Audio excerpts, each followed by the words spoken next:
El doctor Víctor Manuel Narváez Osorio es el director del Hospital Juan Graham y esta mañana platico con él. Telereportaje presenta La Entrevista con Emanuel Civilla. La Entrevista. Víctor, qué gusto saludarte. Bienvenido a Telereportaje. Gracias, Emanuel. Gracias por permitirme compartir contigo y con tu auditorio estos momentos. Muchas gracias. 10 meses ya de una intensa, presionada actividad en el Juan Graham, que es el hospital COVID número 1. Así es, 10 meses de actividad ya intensa, fija, pero esto empieza en enero, cuando empezamos a preparar todo lo que podía hacer y cuando no imaginábamos lo que se nos venía. Y cuando veíamos una pandemia y bueno, decíamos, pues es una pandemia, recordábamos influenza, decíamos, bueno, vamos a hacer muchas cosas de las que hicimos en influenza, vamos a prepararnos. Y en aquellos días, Emanuel, hablábamos de que lo más catastrófico que pudiera suceder es que hubieran 11,000 pacientes infectados y que pudieran fallecer alrededor de 600 gentes en el escenario más catastrófico, ¿no? Pero bueno, ha sido esto complicado. Empezamos en enero y el 23 de marzo recibimos al primer paciente y de ahí pues no ha parado. No ha parado y se ha vivido de todo. Primero la reconversión, luego la desconversión y ahora de nuevo la reconversión. Del hospital se llegó a estar en un punto crítico, me parece que hacia julio. Fue el peor momento. Julio, finales de julio y primera semana de agosto llegamos a nosotros a tener días de 35 ingresos diarios. La locura.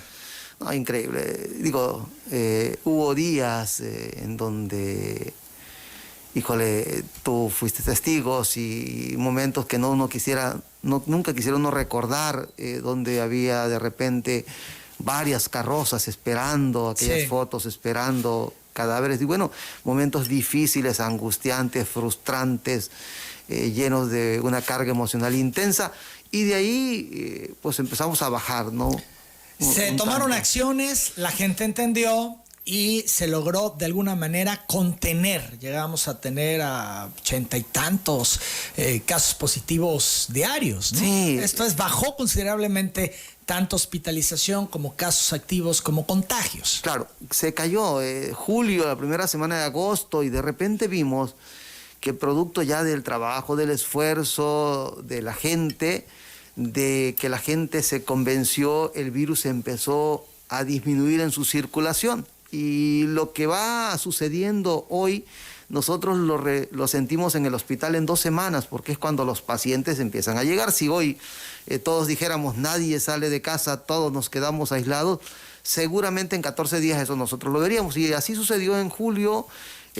Empezó la gente a ayudar mucho, las medidas se tomaron, fueron muy drásticas, muy difíciles seguramente para la economía. El confinamiento, es que la medida para tratar de contener lo que ya se salió de control es el confinamiento. Si no lo tenemos claro, entonces, bueno, pues no hemos aprendido nada en estos 10 meses, 11 meses. Claro, y yo sé, y es entendible que para unos es doloroso porque hay gente que vive al día, que vive pues de lo que en el momento obtiene, pero también es más doloroso la pérdida de la vida.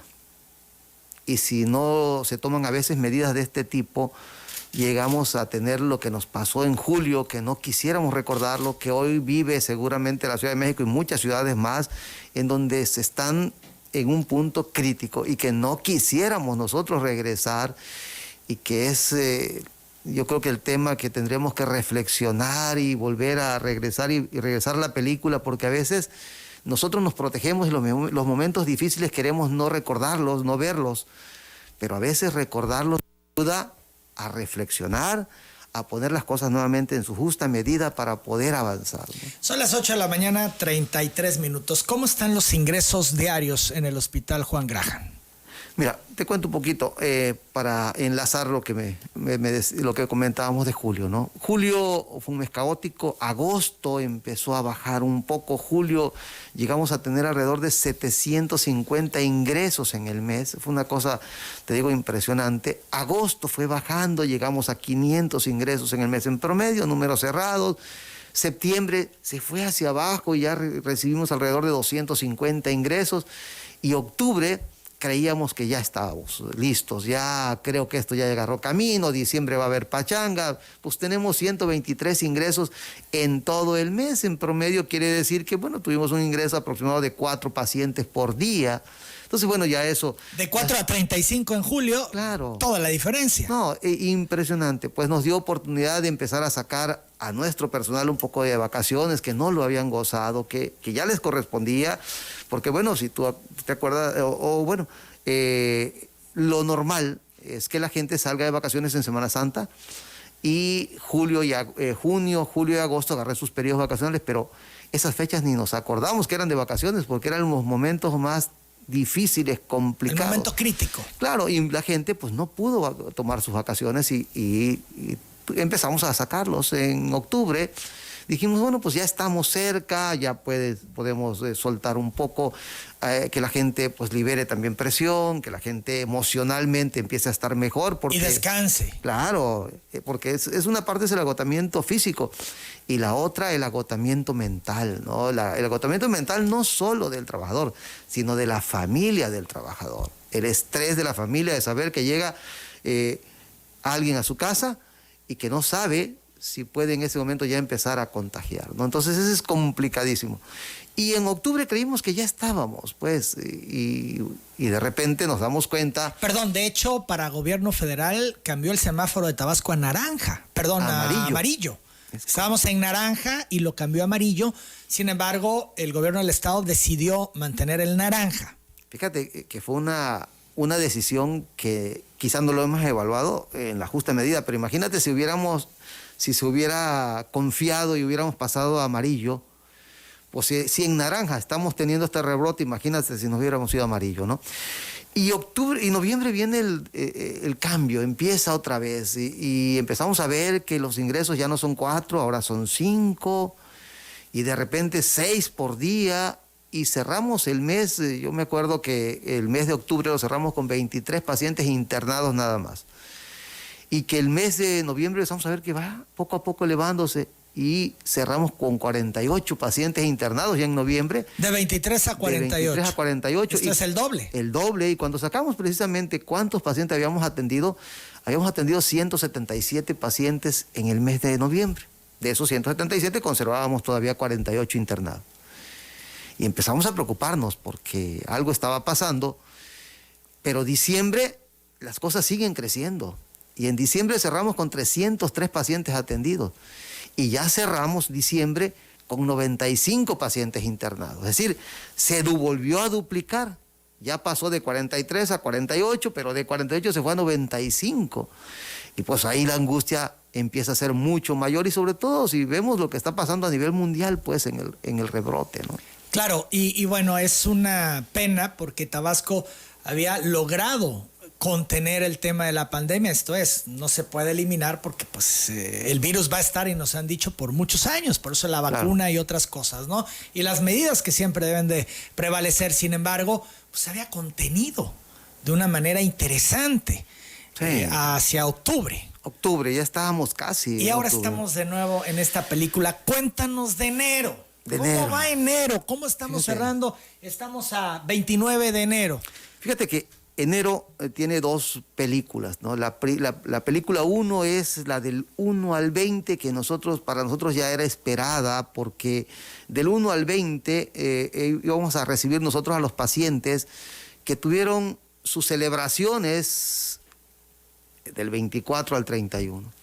Ese impacto, normalmente el virus llega, requiere 4 a 5 días para incubación y luego tiene un primer periodo de 5 o 6 días en el cual están los síntomas y muchos ahí, esos síntomas los pasan y se terminó. Pero de ahí empieza, a partir del día 9 al 12, empiezan aquellos que van a requerir hospitalización y que su riesgo de muerte es mucho más alto. Por eso nosotros siempre decimos que lo que hoy sembremos en 14 días lo vamos a cosechar. En 14 días sabremos si estamos haciendo las cosas bien, ¿no? Y bueno, pues empieza la película de enero y empezamos a seguir creciendo. Y llegamos a tener ya en promedio 15 ingresos por día. En los primeros 20 días el promedio era 14, 15 ingresos diarios de pacientes COVID. Llegamos a disparado tener... Disparado nuevamente. Venía, ¿no? Claro. Y llegamos a tener 129 pacientes internados ya. Sin embargo, algo estamos haciendo bien y de repente algo la ciudadanía empieza a hacer bien nuevamente, o de repente también las medidas que nos impusieron, porque acaba de haber nuevamente... Se restringieron más algunas cosas. Se restringieron más, empieza eso a reflejarse y los últimos 8 días parece que empieza a aplanarse un poquito, parece que empieza a disminuir un poco y nuestro promedio está siendo ahorita entre 10 y 11 pacientes por día. Están ingresando... De ingresos. 10 y 11 pacientes. Ingresos. Y los primeros 20 días ingresaron entre 14 y 15. O sea, hay una ligera disminución. Hay una ligera disminución, pero yo creo que este es el momento, Emanuel, de apelar a la reflexión. Por eso decía que a veces los recuerdos de las cosas feas se nos quitan de la mente rápido, pero a veces vale la pena recordarlo nuevamente, recordar y que regresemos nuestra imagen a lo que vivíamos en julio. Los momentos tan críticos, tan difíciles, en donde la economía prácticamente se colapsa también porque las medidas se van al confinamiento. No quisiéramos regresar a eso. Es que la posibilidad está en la mesa si esto se complica. Es correcto. Y evitarlo depende de uno. Es que es correcto. El virus, la dispersión del virus, si te das cuenta, ha disminuido un poco el número de casos reportados como positivos. Empezamos teniendo 300 y fracción, esto se vuelve a disparar cuando estaban por debajo de los 100 o se mantenían entre 100 y 200. Llegando menos, llegamos a estar, como tú dices, abajo de los 100. Tú ves octubre y estábamos en 80, hubieron días de 49, de 50, 60.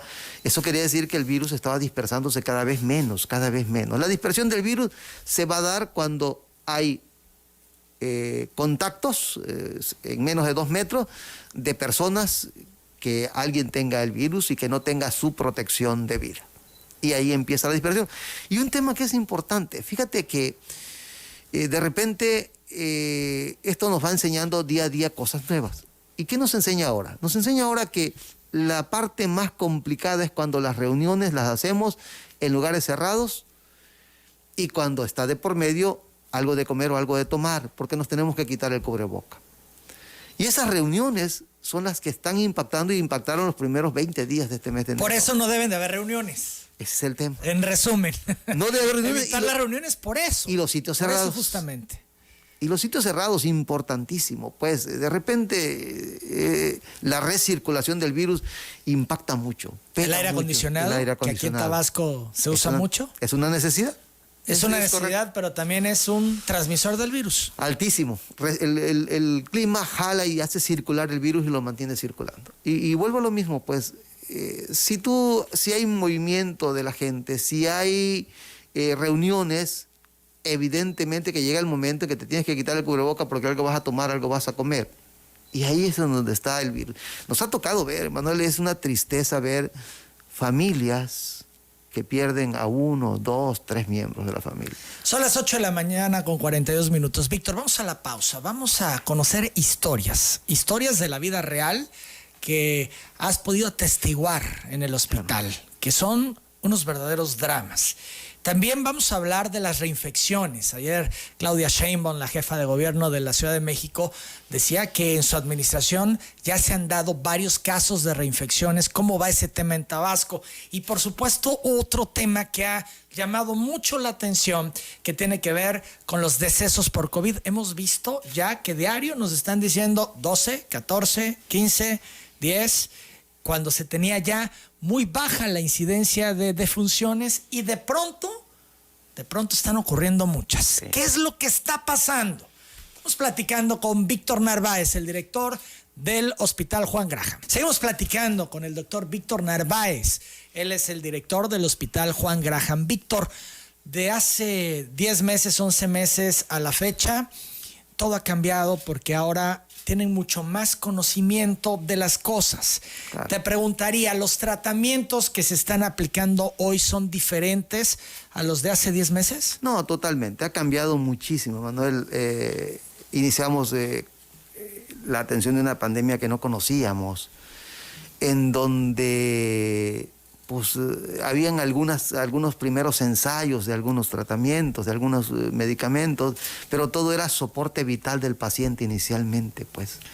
Luego se fueron agregando una serie de conocimientos nuevos, muchos medicamentos se fueron quedando en el camino, la hidroxicloroquina se quedó, la citromicina, te podría citar muchos medicamentos que ya se quedaron en el camino, otros que inicialmente algunos los promovían y otros no creíamos que pudiera ser útil, terminaron siendo útil, como la dexametasona, pues, esa es la realidad. O sea, esto nos fue enseñando muchas cosas, y hubo momentos en que alguien habló de la dexametasona y muchos dijimos no puede ser, y sin embargo, esto nos va enseñando muchas cosas y ahí está, ¿no? Y cada caso es distinto. No Totalmente. a todo mundo se le suministra el mismo tratamiento, ¿o sí? No, totalmente diferente. Todo depende de sus marcadores de inflamación, de la intensidad del cuadro que El tenga. cuadro que presenta en el momento en que Claro, ingresa. de la intensidad del cuadro, de la afectación. Y el manejo ha ido evolucionando mucho y el hospital en ese sentido ha trabajado mucho. Hemos tenido protocolos de diferentes cosas. En su momento tuvimos el protocolo de plasma de paciente convaleciente. ¿Ya no? Ya no, Manuel, ¿Por qué? ya, ¿Por qué se descarta ahora el plasma?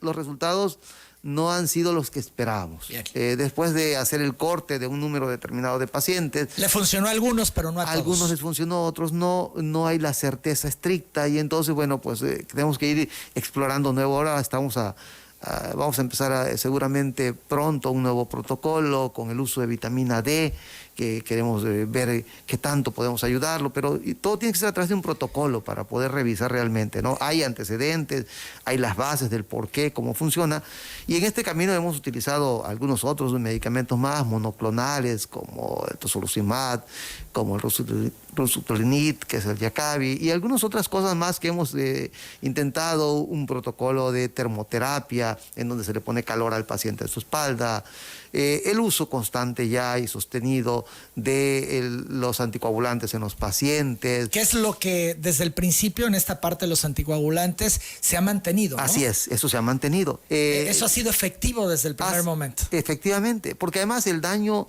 es en muchas partes, es multisistémico, en muchas partes del cuerpo, no es solo los pulmones. Hay pacientes que tienen daño cerebrales, afectaciones cardíacas, renales. Tuvimos que Se habla poco de eso, Víctor. Sí, claro, y tuvimos que poner nosotros en nuestro hospital, tenemos 3 máquinas de hemodiálisis distribuidas en la zona COVID, porque muchos pacientes tenemos que llevarlos a hemodiálisis y bueno, esas son exclusivamente para nuestros pacientes de ahí. ¿Consecuencia del COVID o gente que ya tenía problemas renales y que caen con COVID? De las dos cosas, ¿no? Porque acuérdate que el paciente que se ha visto que el paciente que más se afecta es aquel paciente que tiene alguna otra enfermedad concomitante, sobre todo o diabetes o hipertensión o obesidad. Y entonces muchos son porque son pacientes que ya venían siendo diabéticos, pero otros es el producto del daño, del choque séptico en el cual cae el paciente, ¿no? Son las 8 de la mañana, 51 minutos. En el tema de los decesos, ¿por qué se han registrado, Víctor, más descensos en últimas fechas? En este enero podemos decir que se disparan los decesos. Sí, muy complicado, Manuel. Híjole, que nosotros en el mes de octubre, nuestro índice de mortalidad había caído a el 22%. Es decir, de cada 5 pacientes que ingresaban, 1 fallecía, 4 recuperaban bien. Y creo que estábamos en una etapa agradable, decíamos, bueno, estamos por el camino correcto. Sin embargo, empezaron los casos a incrementarse, pero también la gravedad. El paciente empieza a quedarse mucho tiempo en su casa, empieza a recurrir a muchos tratamientos, algunos de los tratamientos naturistas, otros de muchos médicos que también empiezan a manejar el COVID, porque al inicio mucha gente tenía mucho miedo y posteriormente los mismos médicos fuimos haciendo mucha confianza y empezamos muchos a tratar de mejorar a los pacientes con COVID. Y algunos con conocimiento, otros quizá no con tanto, pero bueno, eso ha hecho que el paciente se retrase en llegar al hospital. Y los días más críticos, aquellos de julio, nosotros llegamos a tener, de los 216 pacientes internados que tuvimos, llegamos a tener pacientes, en número de 70, con apoyo ventilatorio intenso, lo que la gente comúnmente conoce como entubado. Un paciente que hay que meter un tubo en la boca para ayudarle a llegar el oxígeno y poderlo mantener, es un soporte vital fundamental. Es decir, el 33% de nuestros pacientes llegaban a ese momento. En el mes de enero, hoy, ¿cómo amanecemos? Tenemos 99 pacientes y tenemos 49 con tubo. Más de la mitad. Y aparte suma escandaloso. Totalmente, Manuel. Pero eso no es todavía lo mayor. Lo mayor es que aparte de eso, nosotros tenemos un equipo que se llama equipo de alto flujo para proveer oxígeno a condiciones muy altas, que eso lo fuimos adquiriendo en el transcurso del camino. Primero adquirimos uno, vimos que era importante, que eso podía evitar que el paciente no llegara, muchos pacientes no llegaran a tubo, y el gobierno del estado nos fue ayudando a adquirir estos equipos que no son tan baratos, que son costosos, y en el momento tenemos 15 nosotros en el hospital. Pues en este momento tenemos 14 pacientes con equipo de alto flujo. Esos equipos de alto flujo se los ponemos, y si después de 3-4 días las condiciones no mejoran, ese paciente termina entubado. Es decir, tenemos 49, pero tenemos 14 que en cualquier momento pueden también caer en ese grupo, ¿no? 8 de la mañana, 54 minutos. Entonces entendemos que llegan más graves al hospital, Víctor, porque se esperan. Mucho más graves. Se esperan, reciben tratamiento en casa, muchas veces el temor del hospital, porque además esto es una enfermedad complicadísima. El paciente no vuelve a ver a sus familiares, los familiares no vuelven a ver al paciente. Aunque mantenemos mecanismos de comunicación, videollamadas, llamadas por teléfono entre el paciente y los familiares cuando se puede, cuando ya no se puede, porque el paciente está entubado, pues entonces llamadas por teléfono. Al estar intubado está sedado el paciente. Está sedado, sí. Por tranquilidad del paciente, imagínate si no. Por dos temas, ese es uno, y el otro tema es porque uno de los mecanismos de apoyo para los pacientes, para mejorarlos, es ponerlos en posición prona, es decir, ponerlos boca abajo. Entonces necesitamos que el paciente esté totalmente relajado para poderlo mover. Imagínate girar un paciente de 130, 140 kilos. Entonces es toda una acción conjunta entre 6, 7 gentes para poderlo girar, y con el tubo en la boca, porque el paciente está entubado, luego hay que girarlo, ponerlo boca abajo, de manera tal que quede también con unas almohadas especiales que nuestra gente, nuestras enfermeras diseñaron, vieron algunos modelos y ellas hicieron los propios, y las mismas compañeras las fabrican en el hospital. Esas almohadas, sí, esas almohadas se las ponen, las colocan, y eso les permite que el tubo no se comprima y que puedan mantener la posición prona, que a veces están así 24 horas. De los intubados, ¿cuántos la libran? Porque es otro de los temas que más se han puesto ahí, que la gente pregunta, es que ya si me intubaron no la voy a librar. Es lo que piensa mucha gente. Sí, fíjate que hemos aprendido muchísimo.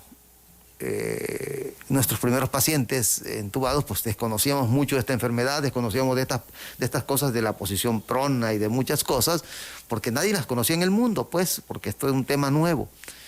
Y hemos ido poco a poco mejorando y mejorando y mejorando. Hoy, en promedio, de cada 10 pacientes que requieren ser entubados, logramos sacar a 6 y 4 no lo logramos rescatar. Pero también hay que decirlo, ¿no? Llegan muy graves. Claro, pero y ya también es más difícil, entre más grave, mucho revertirlo. Más, ¿no? Mucho más. Nos llegan, Emanuel, con afectaciones del 90-95% de sus pulmones. Uf. Uno ve y se ve totalmente blanca la zona de los pulmones, con una afectación que uno dice, ¿cómo puede ser? La saturación de oxígeno debe ser entre 94 al 100%. Hay pacientes que pues saturan 94, 95 de manera normal, y eso está bien. Bueno, hay pacientes que nos llegan saturando 40, 45, es decir, híjole, uno los ve y uno dice, no puede ser. ¿Cómo esperaron tanto tiempo? ¿Por qué llegaron a eso? Y sobre todo cuando continuamente se está informando e insistiendo. Aquí todos los días es tarea decir, hay que cuidarnos, no dejen bajar la guardia, vamos a seguir con las medidas, y si tiene síntomas, de una vez al hospital. Vaya, el dejarlo es querer morirte. Sí, yo creo que es entenderlo así. Es el temor, el miedo a irse al hospital, el miedo a la soledad del hospital. Y bueno, pues desgraciadamente el final es un paciente grave con pocas posibilidades de vida. Ahora, fíjate que hay un tema que ha sido muy estigmatizado, que es este tema de los pacientes entubados o de apoyo ventilatorio. El temor del paciente es que pueda ser entubado, pero lo que no debemos perder de vista es que el llegar a ser entubado, el llegar a tener apoyo ventilatorio es la última posibilidad para poder permanecer vivo. Es decir, si no te entubas, te vas a morir. Si te entubas, tienes la posibilidad de poder salir. Pero para llegar a eso, es producto de un paciente que tuvo una afectación extraordinariamente grave, que fue evolucionando extraordinariamente mal y que la gran mayoría de ellos llegan en condiciones muy difíciles. Digo, a nosotros nos tocan los pacientes más graves, pues. Claro. Evidentemente, el paciente que no está tan grave, nosotros cuando llega lo derivamos algunos al Maximiliano Dorantes, otro a la burbuja que está en el Parque Tabasco, y vamos mandando a los pacientes. Que es más de seguimiento. Así es. ¿No? Aislamiento, seguimiento. Es correcto. Y no está en riesgo su vida porque, bueno, está controlado. Claro, en ese momento. Y si en algún momento, estando ahí, se va incrementando la severidad del cuadro, pues ya no los reenvían, pero están vigilados, de alguna manera empiezan a recibir manejo, oxígeno, empiezan a recibir ya su anticoagulación, empiezan a recibir, a controlar, que ese es el tema también, ¿no? Empiezan a controlar su azúcar, su presión, porque el tema es que muchos de estos pacientes son pacientes diabéticos que se han mantenido descontrolados durante mucho tiempo, ¿no? Son las 8:59, hacemos pausa, regresamos para seguir platicando con el doctor Víctor Narváez, el director del Hospital Juan Graham, que es hospital COVID. Vale la pena entrarle al tema de las reinfecciones y también que nos cuente Víctor de algunas historias de la vida real, dramáticas, que se han vivido en el Juan Graham. Volvemos. De último minuto, la secretaria de Gobernación, Olga Sánchez Cordero, actualiza sobre la salud del presidente López Obrador. Vamos a escucharla. Pues está muy bien, está muy tranquilo, está descansando por el tema de la enfermedad, pero está muy contento y está muy optimista. Yo de verdad admiro su optimismo permanente. Y entonces el equipo médico lo está tratando, seguramente lo está tratando con los medicamentos adecuados, digo, pues, no soy médica, y está muy bien. Y su salud mejorando rápidamente. Yo creo que en unos cuantitos días, ya apenas pase el periodo, podrá estar con nosotros y se incorporará, lo cual nos dará muchísimo gusto. Si fue asintomático el presidente, pues es volverle a hacer una prueba COVID, ¿no? Para descartar, Víctor, que ya no contagie, que no sea activo. Ese es el tema, ¿verdad? Son 14 días de actividad que puede durar hasta 3 semanas. Sí, depende la intensidad con la cual afecte a cada quien, ¿no? Es decir, es 4 o 5 días para que se incube. A partir del 4.º día empiezan los primeros síntomas. Hay gente que los síntomas son muy ligeros, es un cuadro, pues a veces nada más es cefalea, a veces es la pérdida del olfato y el gusto, a veces es un cuadro de rinorrea, a veces es un cuadro de tos ligera, es como si ¿escurrimiento? El moquito, exacto, escurrimiento nasal hacia atrás o hacia adelante. A veces es un cuadro nada más de dolor generalizado, y esto pasa 2 días, 3 días, y al 4.º día de repente el paciente dice, bueno, ya no siento nada. Hay quienes no sienten ningún síntoma, ¿eh? Sí, 0 síntomas. 0 síntomas y están positivos. Y después de esto, viene la ventana, después de los 9 días, que es en donde o empieza a desaparecer, o de repente empieza a incrementar el cuadro.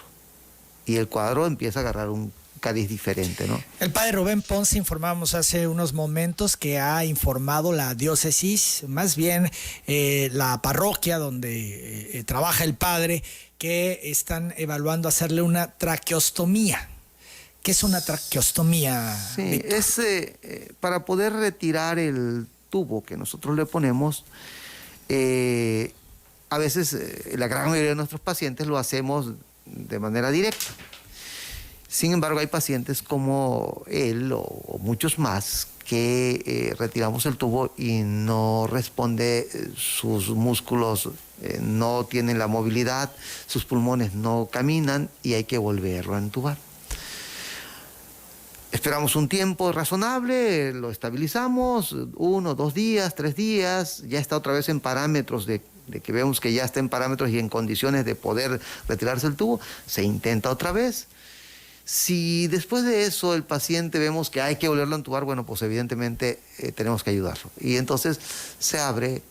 ¿Es un orificio? Es un orificio en la tráquea para que más o menos en el cuello, en la parte media, se llega a tráquea y para poder retirar ya el tubo y ya utilizar esa vía, pues. ¿Y se coloca otro tubo en la tráquea? Se colocan, sí, es un equipo especial para eso. Durante un tiempo y luego se retira y ya se va a cerrar. Cuando se llega a eso es porque la situación se ha complicado. En algunos casos es porque ya necesitamos retirar el tubo para evitar que vaya a agregarse alguna bacteria más. En el caso del padre Rubén, ¿nos puedes comentar, se ha agravado su situación? Él ha tenido una evolución inicialmente buena, fue respondiendo. Primero, un deterioro importante que lo llevó a este punto. Sí, él llega mal, pero además, pues algunos otros factores, ¿no? Y luego, pues poco a poco es necesario llegar a la etapa en donde hay que colocar el apoyo de ventilación. Su apoyo de ventilación, su respuesta es buena en los primeros días, se intenta la extubación, no responde a la extubación, hay que volverlo a entubar, se vuelve a intentar, hay que volverlo a entubar y bueno, pues ahora vamos a entrar a la etapa de la traqueostomía, ¿no? ¿Es un hecho la traqueostomía? Sí, hasta anoche se estaba evaluando ya esa posibilidad, como la posibilidad de poder ya retirar el tubo. El padre Rubén entonces va para largo. Yo creo que todavía algunos días más. A las 9 de la mañana con 8 minutos hacemos votos porque recupere y pueda superar esta etapa crítica en la que se encuentra. Muy crítica. La jefa de gobierno de la Ciudad de México, Claudia Sheinbaum, ha dicho que al igual que el secretario de gobierno José Alfonso Suárez del Real, en la administración se han identificado otros casos de reinfección por COVID. Vamos a escucharla. José Alfonso está bien, está con medida preventiva en el hospital en este momento. Pero hablé hoy en la mañana con él, tenía un poco de fiebre, pero está con vigilancia médica. Y en efecto es la segunda ocasión que le da COVID. Hemos tenido otros compañeros en esta circunstancia y justamente eso es parte del estudio epidemiológico que se hace en la Ciudad de México, igual en coordinación con la Secretaría de Salud del Gobierno de México. Él está bien, él en realidad se aisló desde hace más o menos una semana, 8 o 9 días más o menos, que empezó a tener síntomas. Yo la última prueba que me realicé fue el martes, o sea, hace 2 días, negativa, y ahora me realizo una prueba pues cada semana, cada martes. Víctor Narváez, es un hecho la reinfección, esto es, se están dando. Ya tuviste, te puede volver a dar. Sí, es correcto, creo que ese es un tema también que mucha gente ha estado haciendo la confianza pensando de que ya fui positivo una vez y ya no me va a volver a dar. Creo que ahí juegan varios factores. El primer factor es que después de muchos estudios se habla de que la inmunidad solo dura aproximadamente 5 meses. Es decir, aquel que fue en julio ya puede volverse a reinfectar. Ahorita está vulnerable quien le haya dado en julio. De marzo a julio prácticamente ya están vulnerables. Pero aparte, nosotros estamos viendo de repente que muchos pacientes que cursaron con síntomas muy leves están volviendo también a presentar el cuadro. Dentro del hospital nosotros tenemos compañeros ya que se han reinfectado. ¿Vale la pena preguntar, ¿la reinfección te da más fuerte, te da igual, te da de menor manera? Es algo que estamos conociendo todavía, ¿no? Entonces, pero de los casos que hemos tenido, realmente todos han sido quizá un poco más fuertes los síntomas en la segunda etapa, pero sin llegar a ser síntomas extraordinariamente graves. Hasta este momento. Es decir, sí un poco más fuerte de lo que fue inicialmente, pero no requieren prácticamente, muy pocos han requerido hospitalización de los compañeros que tenemos nosotros, ¿no? Y hay un tema también que es importante, es que tiene varias aristas. También es cierto que la prueba de PCR puede darte falsa positiva, que hay alguna posibilidad de que te dé falsa positiva. Entonces, seguramente algunos fueron quizá la primera vez falsa positiva y la segunda vez sí ya, porque no tuvieron ningún síntoma cuando fueron positivos. Pudiera darse ese caso. Así es, así es. Son las 9 de la mañana con 11 minutos. Vamos a una nueva pausa para tener un poquito más de tiempo y regresar con estas historias de la vida real en el Hospital Juan Graham. Estas dramáticas historias que se han vivido por el COVID. Cuánto dolor por el COVID. Cómo se han roto familias por el sufrimiento que les ha dejado este virus. Son las 9 de la mañana, 15 minutos. Estamos platicando con el doctor Víctor Narváez, el director del Hospital Juan Graham. Tienes seguramente muchas historias que contar de esta tragedia que se vive día a día en el Juan Graham. Compártenos un par de ellas, por favor, Víctor. Sí, Manuel, híjole, yo siempre digo que la frustración nos pega muchísimo, porque a veces uno quisiera hacer más y uno ve que, bueno, pues la decisión de Dios es así y hasta ahí y no puede uno avanzar más, ¿no? Pero digo, dramas tan terribles como familias que han perdido a papá, mamá, hermanos, porque además hay un tema que platicábamos el otro día con los compañeros de los infectólogos sobre esa situación que se da por familia. Nos ha tocado ver familias que se ha ido el papá, la mamá, los hermanos. Hay una familia que, digo, por respeto a su apellido, no cito el apellido, pero de ellos nos han tocado ya 5 que no son hermanos, pero son primos, y todos prácticamente han llegado en etapa difícil, todos han llegado al tubo y todos han fallecido. 5 miembros de una familia que han llegado y que han muerto por COVID. Todos, es decir, la intensidad que se da, ¿no? Nos ha tocado también casos en donde tú dices, bueno, pues es que no puede ser que después de tantos llamados, de tantas invitaciones a mantenerse resguardado, no hayamos entendido que diciembre era importante evitar las fiestas.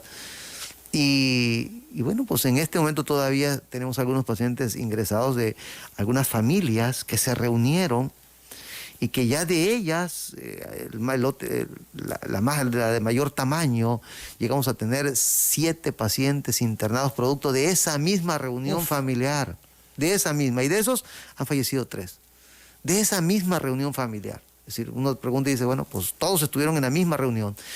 O lo que sucedió con algunos grupos de compañeros médicos en donde producto de reunión entre médicos también tuvimos una gran cantidad de ellos positivos. Afortunadamente ninguno llegó a requerir hospitalización, pero todos positivos y tener que irlos cuidando. Un contrasentido, ¿no? Que los médicos se reúnen y se infectan porque van a una reunión. Es correcto.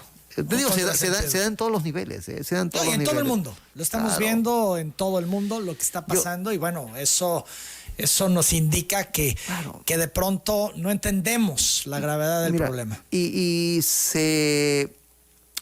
Uno puede comprender que el agotamiento está haciendo ya también su parte, porque lo decía al inicio, no es solo la parte física, sino la parte psicológica, la parte emocional.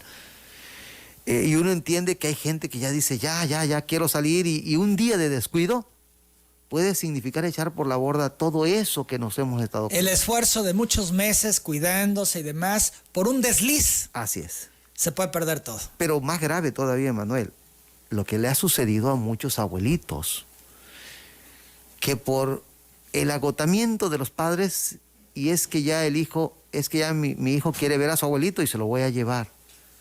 Se lo lleva y le lleva el coronavirus. Ese es todavía más doloroso.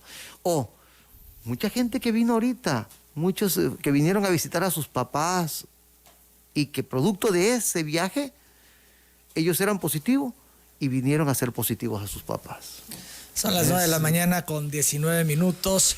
El drama que se vive también en las salas de ingreso del hospital y demás, ¿no? Familias cuando les dan también la noticia, supongo uno de los momentos más difíciles. Claro, complicadísimo. Perdón, tenemos imágenes de situaciones que van pasando en el hospital, para que también quienes están siguiendo esta transmisión en vivo en redes y en xbt.com pues puedan también dar seguimiento a lo que les vamos proyectando.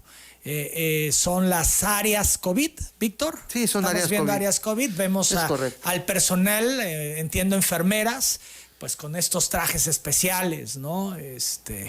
Dando el seguimiento. Está, es video, más fácil así.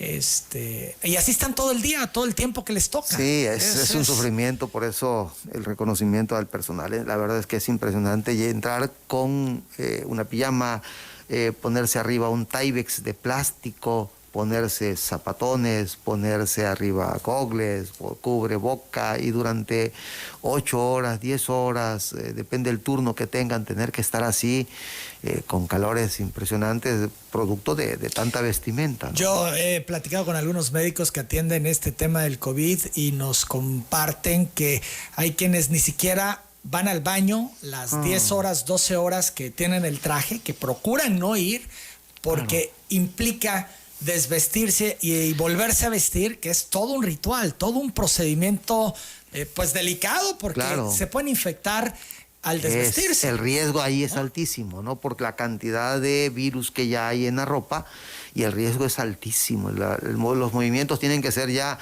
muy bien hechos, porque si no, un descuido y te infectas. Por eso tratan de no salir, porque es disminuir el riesgo, ¿no?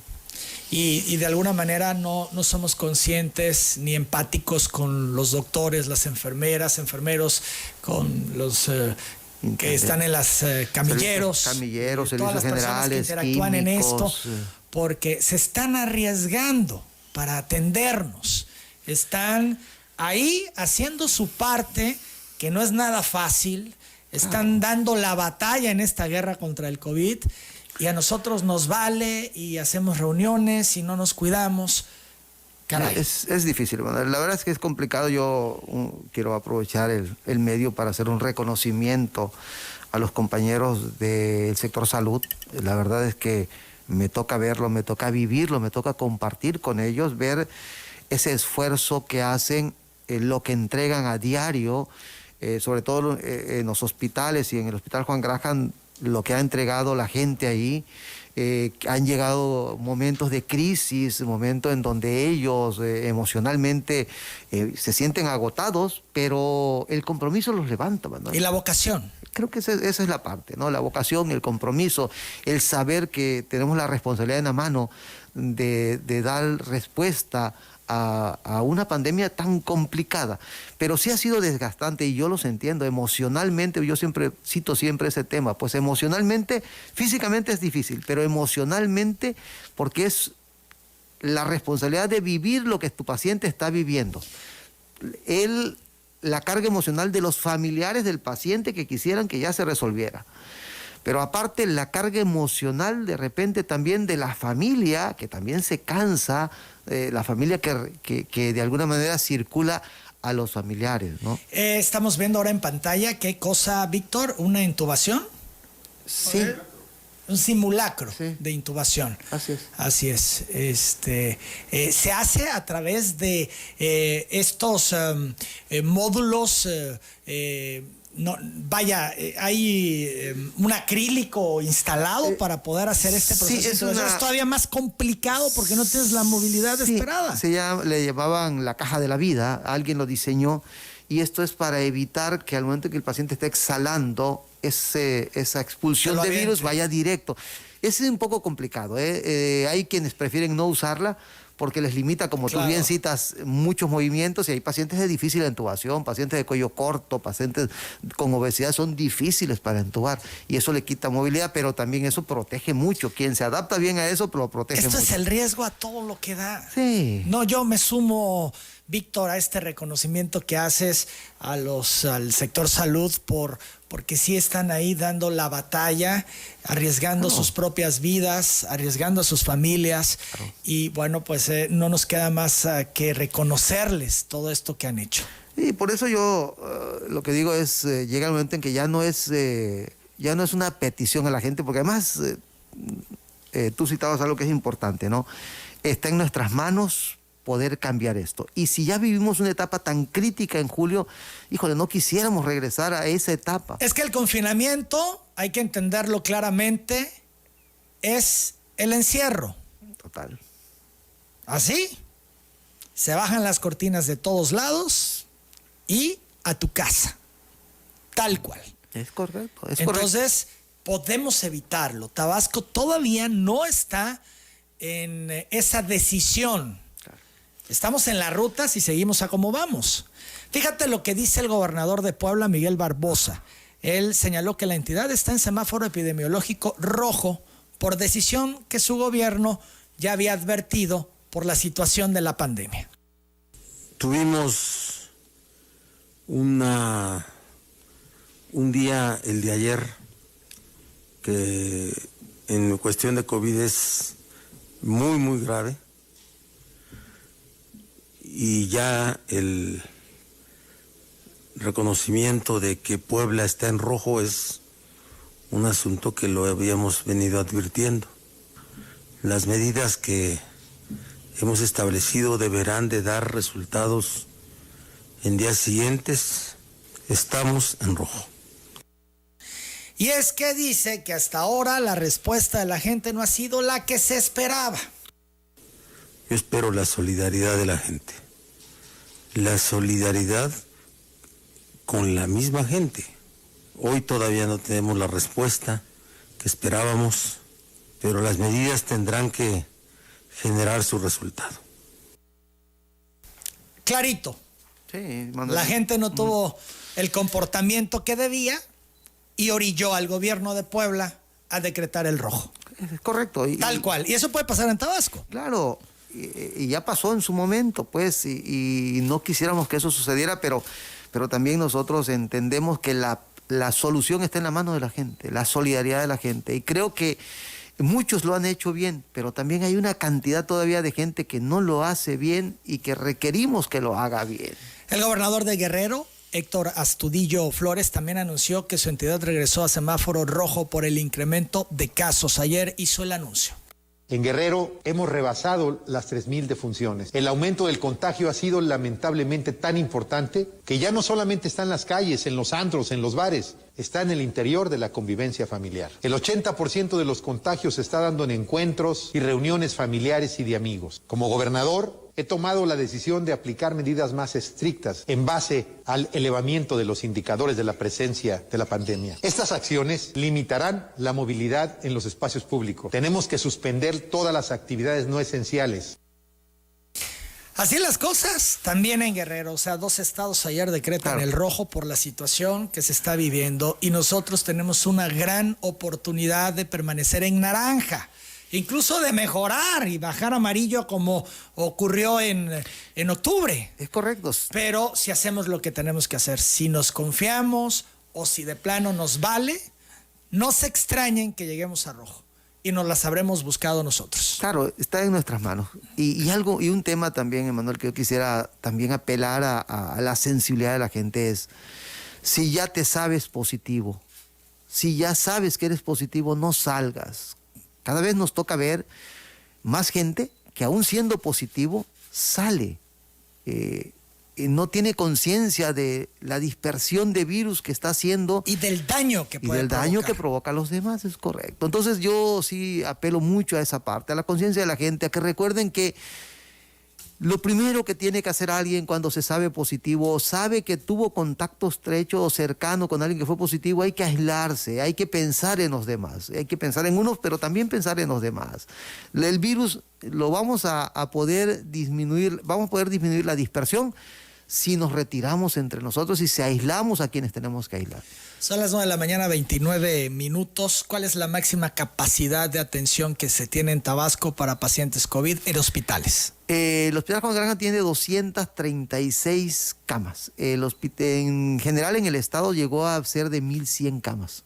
En su momento se fue reconvirtiendo. 236. 236 es la máxima capacidad del Juan Graham. ¿Cuántas están ocupadas hoy? Hoy en este momento 99 amanecimos hoy. Seguramente en este momento ya deben andar alrededor otra vez de 102, 103, porque generalmente durante la mañana empieza. Esto está al 50%. Estamos todavía al 50%. Llegamos a estar en el mes de julio con 216 pacientes. Cerca estuvimos del límite, pero claro, llegamos a la reconversión total del hospital, pues que ese es otro tema también de conciencia. Es decir, si nosotros nos reconvertimos todo, dejamos de atender a gente que también lo necesita. Seguramente hay mucha gente esperando que ya podamos ayudarlos y nosotros con la angustia de que queremos hacer. Es el caso de la señora Tomasa Ferrer, que dice que su hijo lo iban a operar poniéndole una prótesis de rodilla en marzo del año pasado y con la pandemia ya no lo operaron, ya que falleció el doctor Ábalos, director de ortopedia, que iba a estar a cargo de la operación en el Juan Graham. Hasta ahora no le han dado cita de reposición, ya cuenta con la prótesis, quiere saber cuándo va a iniciar el servicio de operación, o sea, de cirugía, o qué va a pasar con su situación. Yo me quedo con esto y en el caso específico de ella yo me comunico y trataremos de resolverlo a la brevedad. Es decir, vamos haciendo espacios para cosas, para temas muy específicos.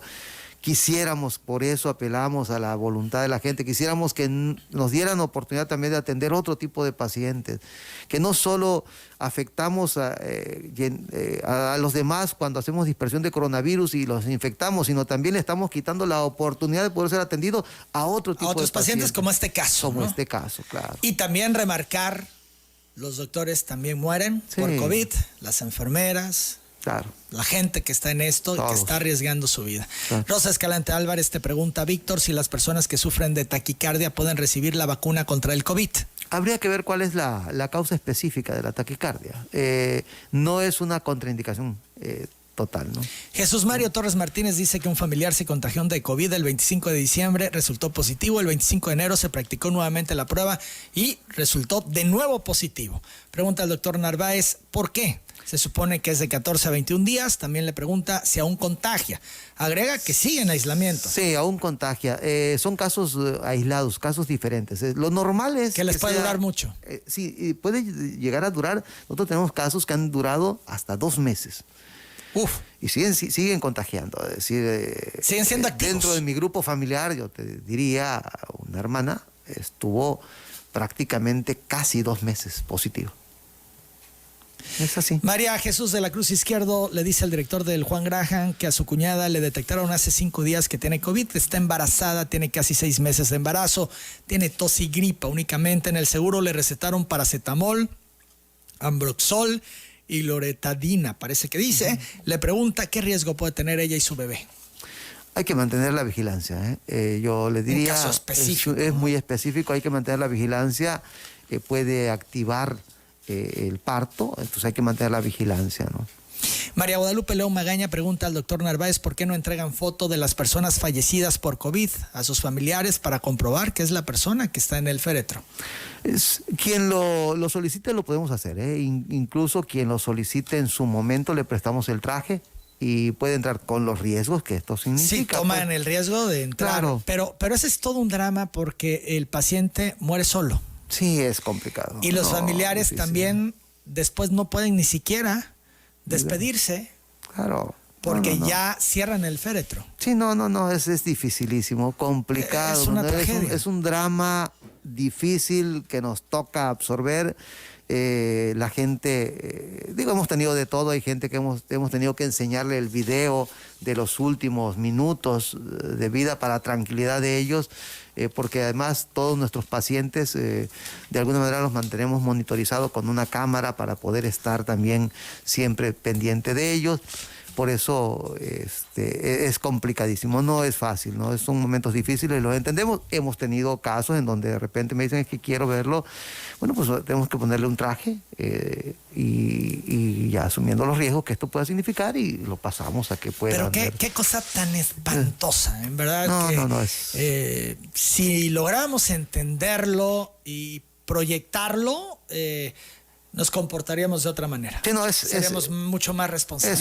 Es una angustia terrible, porque de repente ya no lo viste y no lo vuelves a ver. Y no tienes oportunidad ni siquiera de cerrar. En muchas familias que tienen problemas personales no tienen ni siquiera la posibilidad de cerrar el ciclo. Esos capítulos que duelen y van a quedar abiertos. Así es. Por mucho tiempo. Claro, se pueden trabajar, psicología y demás, pero va a ser un dolor muy, muy profundo. Claro.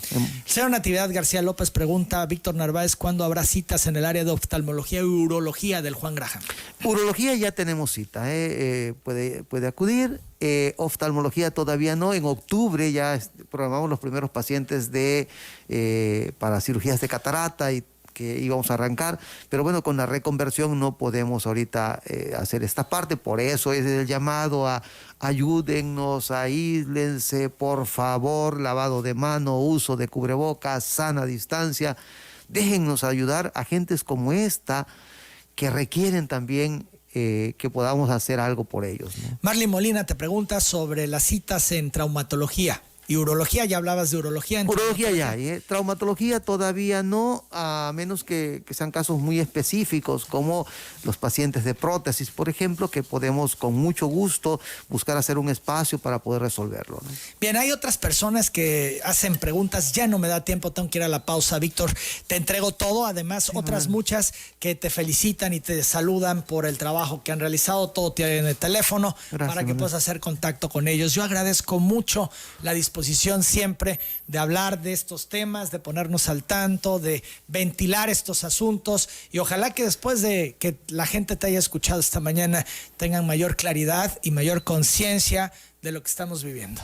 Muchas gracias, Emanuel, te agradezco muchísimo a ti y no solo este momento, sino lo que haces dentro del programa, la concientización que a diario tú haces, tú buscas hacer y buscan hacer dentro de de todos los programas que ustedes tienen, que eso ayuda muchísimo a la difusión. Hay gente que a pesar de eso, la sensibilidad todavía no le llega, y yo a esa gente lo que yo les diría hoy es que no les pedimos más cosas, hoy les suplicamos. No les pedimos, ya les suplicamos, es un ruego, es una súplica del sector salud, de quienes estamos en los hospitales y de quienes están en el Hospital Juan Graham, de que nos ayuden, de que sean empáticos y se pongan en el zapato de quienes estamos adentro, que ya queremos respiro también, ya queremos de alguna manera tener etapas más de más tranquilidad.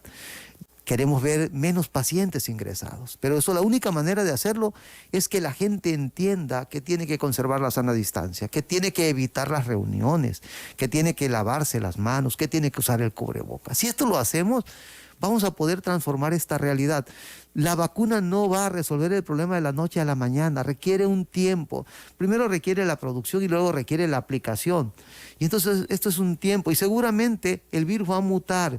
Y cuando estemos terminando la primera etapa de la vacunación, seguramente tendremos que entrar ya a la segunda etapa de vacunación, porque el virus ya mutó y ya requerimos de una vacuna diferente.